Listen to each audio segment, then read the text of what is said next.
Go blend some.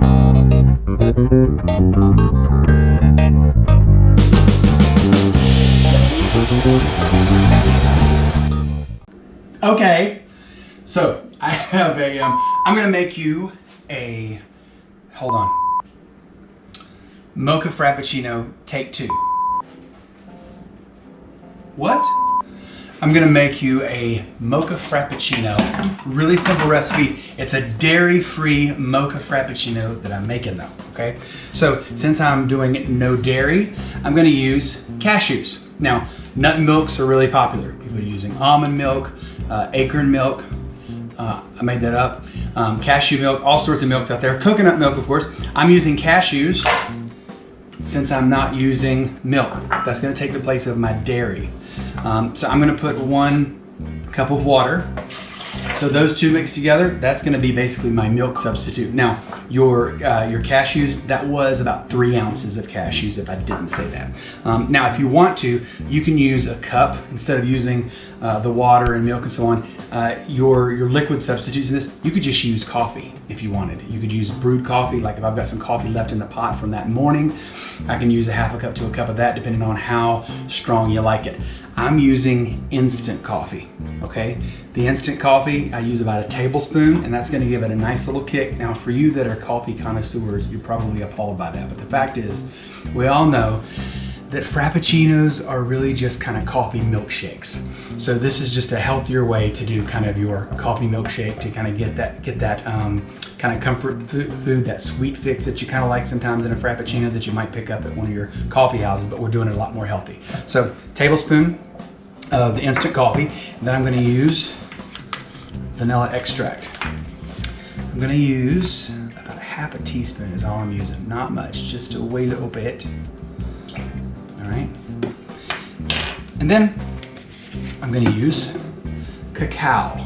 Now, you can use cocoa, plain old cocoa, like baking chocolate if you want. I'm using a teaspoon of this because it's strong. You don't need a lot to give it a lot of flavor when you're using the raw cacao powder, and that is organic. So now I'm going to use a couple of tablespoons of organic blue agave. You can pick this up a lot of places. That's it, pretty easy. Now, you can make it sweeter if you want. All you do is add more agave or sweetener. You could, instead of using the milk substitute that I used with the water and the cashews, you could actually use almond milk. You could use coffee creamer, whatever coffee creamer you want to use to flavor it. But you're seeing a basic, simple recipe that a lot of us are going out and paying $5 or $6 at a time for that you can make at home. Now I'm just adding about a cup and a half of ice.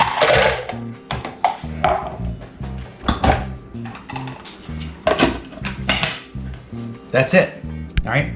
Now, I'm gonna start it and I'm gonna run it for about a minute.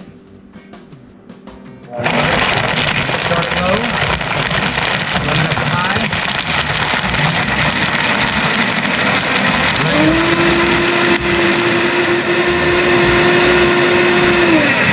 Now, I said I would run it about a minute, but I can already see that's ready to go. See, the great thing about the program settings on a lot of your machines is it kind of takes the guesswork out of it. The problem is sometimes we think we have to stick to the program. The program's just a timer. It can't see what I'm looking for. So you see that texture? It's got some iciness to it, but that's still gonna be nice and thick.